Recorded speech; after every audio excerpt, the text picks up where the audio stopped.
क्या कभी ये ख्याल आया है कि हजारों साल पुराना ज्ञान हमारी आज की भागदौड़ भरी जिंदगी को कैसे बदल सकता है? आज हम दिनचर्या के रहस्यों में उतरेंगे। ये एक ऐसी प्राचीन गाइड है जो हमें सिखाती है कि प्रकृति के साथ तालमेल बिठाकर कैसे जिया जाए।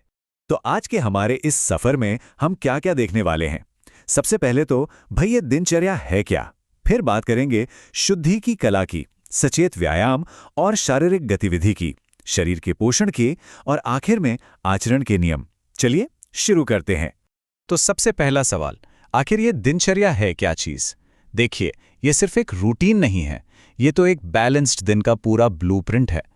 दिनचर्या, जैसा कि नाम से लगता है, एक संस्कृत शब्द है जिसका मतलब है एक डेली रूटीन। लेकिन ये कोई मामूली टू डू लिस्ट नहीं है। इसे डिजाइन ही इसलिए किया गया है ताकि हमारा शरीर दिन की नेचुरल रिदम के साथ अलाइन हो सके और नतीजा बेहतर स्वास्थ्य, सद्भाव और एक लंबी जिंदगी। ये आयुर्वेद का एक बहुत गहरा सिद्धांत है जो सिखाता है कि कैसे अपने दिन को सूरज, चांद और मौसम के चक्र के साथ सिंक किया जाए ताकि हम ज्यादा हेल्दी और एनर्जेटिक महसूस करें।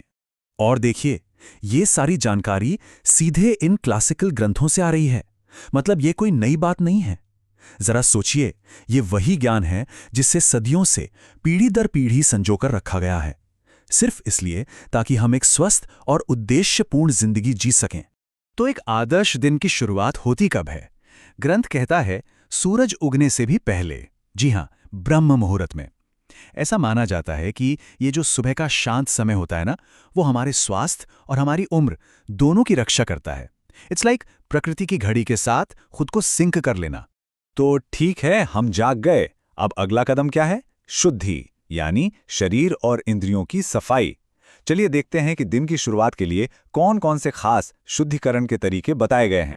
तो ये हैं 4 मुख्य स्टेप्स। दांतों की सफाई, जिसे दातुन कहते हैं, आंखों की देखभाल यानी अंजन, फिर तेल मालिश यानी अभ्यंग, और आखिर में स्नान। ये चारों मिलकर दिन की एक मजबूत नींव रखते हैं।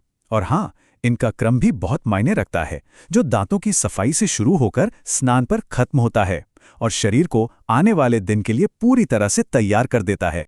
दातून की बात करें तो ये एक बहुत ही प्राचीन प्रथा है। ग्रंथ में खास तौर पर बताया गया है कि बरगद या नीम जैसी टहनियों का इस्तेमाल क्यों करना चाहिए। असल में इनके जो कसैले और कड़वे गुण हैं, वो दांतों और मसूड़ों को नेचुरली साफ और हेल्दी रखते हैं। और फिर आता है अभ्यंग, यानी रोज तेल से मालिश। ये सिर्फ स्किन के लिए नहीं, बल्कि ये बुढ़ापे को दूर रखने, थकान मिटाने और त्वचा, नींद और यहां तक कि आंखों की रोशनी को भी बेहतर बनाने के लिए जरूरी माना गया है। कह सकते हैं कि ये आज के दौर का अल्टीमेट सेल्फ केयर रूटीन है। अब शारीरिक गतिविधि पर आते हैं।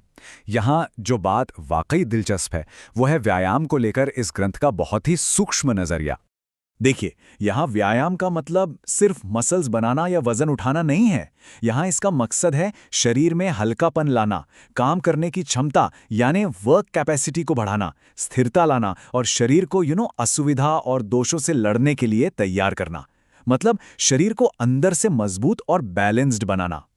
और यहीं पे संतुलन का सिद्धांत बहुत खूबसूरती से सामने आता है। एक तरफ सही मात्रा में व्यायाम के फायदे हैं, जैसे ताकत बढ़ना, पाचन अच्छा होना, स्थिरता आना और फुर्ती बढ़ना। लेकिन दूसरी तरफ अगर यही व्यायाम जरूरत से ज्यादा कर लिया जाए तो खतरे भी हैं, जैसे बहुत ज्यादा थकावट, शरीर का क्षय होना, प्यास और बुखार बढ़ना और यहां तक कि ब्लीडिंग डिसऑर्डर्स भी हो सकते हैं। तो मतलब सब कुछ बैलेंस पर टिका है। और सबसे कमाल की बात क्या है पता है? ये कोई वन साइज फिट्स ऑल नियम नहीं है। ग्रंथ साफ साफ बताता है कि किन लोगों को जोरदार एक्सरसाइज से बचना चाहिए, जैसे बच्चों को, बुजुर्गों को, या जिन्हें अपच की समस्या है या जो कुछ खास बीमारियों से जूझ रहे हैं। ये दिखाता है कि ये प्रणाली कितनी पर्सनलाइज्ड थी, हर किसी की जरूरत का ख्याल रखती थी। चलिए अब शरीर के पोषण की बात करते हैं, यानी खाने का विवेक।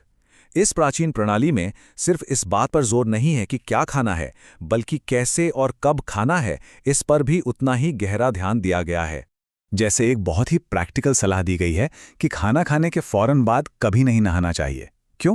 क्योंकि ऐसा माना जाता है कि इससे शरीर की जो पाचन अग्नि है, जिसे जठराग्नि भी कहते हैं, वो धीमी पड़ जाती है और फिर खाना ठीक से पचता नहीं। आयुर्वेद में तो अच्छी सेहत का सारा दारोमदार इसी पाचन अग्नि पर है।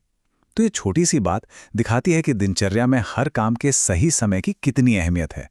तो अब तक हमने शरीर की बात की, लेकिन सबसे जरूरी बात यह है कि ये प्रणाली सिर्फ शरीर तक ही सीमित नहीं है, बल्कि ये नैतिक और मानसिक कल्याण के लिए भी एक गाइड है, जिसे सद्वृत्त का मार्ग कहा गया है। और यही हम दिनचर्या के दिल तक पहुंचते हैं, सद्वृत्त यानी सही आचरण। इसकी शुरुआत ही इस बेहद शक्तिशाली विचार से होती है कि हमेशा सभी जीवित प्राणियों का भला करना चाहिए। किसी को भी अपने विचारों तक में नुकसान नहीं पहुंचाना चाहिए। कर्म और वाणी की तो बात ही अलग है। तो ग्रंथ में दिए गए कई नैतिक नियमों को समझने के लिए कुछ स्तंभों में बांटा जा सकता है। सबसे पहले है व्यक्तिगत अखंडता, मतलब सच बोलना, दूसरों के धन का लालच न करना, पाप से बचना। फिर आता है सामाजिक सद्भाव, जरूरतमंदों की मदद करना, बड़ों और शिक्षकों का सम्मान करना। फिर है मानसिक अनुशासन, यानी अपनी इंद्रियों को कंट्रोल करना और सफलता असफलता में शांत रहना। और आखिर में आत्म देखभाल, मतलब अपनी नेचुरल अर्जेस को ना दबाना और साफ सफाई रखना। ये सिर्फ नियम नहीं है, बल्कि एक शांत और हार्मोनियस लाइफ जीने के लिए एक प्रैक्टिकल गाइड है। ग्रंथ में उन 10 पाप कर्मों की भी रूपरेखा दी गई है जिनसे बचना चाहिए। इनमें चोरी, हिंसा, कठोर शब्द बोलना और झूठ बोलना, ये सब शामिल हैं। ये लिस्ट इस ग्रंथ के नैतिक ढांचे को और मजबूत करती है। इसमें मन, वचन और कर्म तीनों ही लेवल पर संयम बरतने की बात कही गई है। तो आखिर में एक सवाल बचता है, हमारी आज की इस तेज रफ्तार और डिस्ट्रैक्शन से भरी दुनिया में इतने इरादे और अनुशासन के साथ डिजाइन की गई ये जीवन शैली क्या हमें संतुलन और सार्थकता की कोई राहत दिखा सकती है? इस पर जरूर सोचिएगा।